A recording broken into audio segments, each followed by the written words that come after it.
A very good morning to all my dear students. I hope all you have completed your previous work. Today I am starting a new chapter, chapter 14, banks, commercial bank and central bank.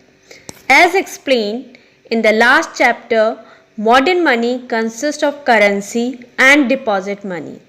Currency, notes and coins is issued by the central bank of the country. However, currency constitutes a small fraction of a country's total money supply. The greater proportion of money supply is the deposit money, which is created by commercial banks. It is important, therefore, to have an understanding of the modern banking system. So, first we understand the meaning of bank. What is a bank? A bank is a financial institution that accepts deposit from the public and creates demand deposit. Banks also invest money to build up their reserve of money. There are different types of banks, but in your syllabus only central bank and commercial bank.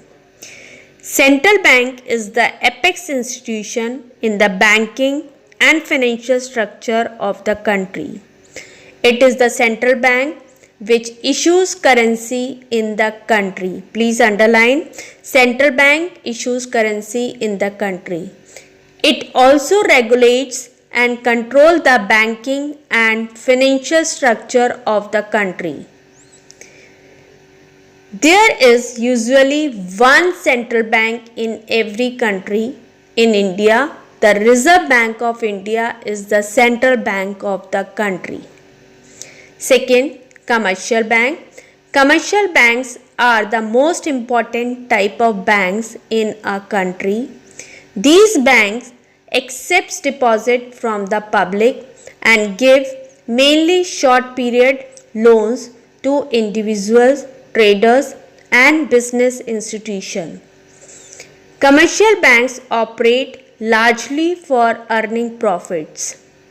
Commercial banks are of two types, private banks and public banks. There are some examples. Private banks are ICICI Bank, HDFC Bank, Yes Bank.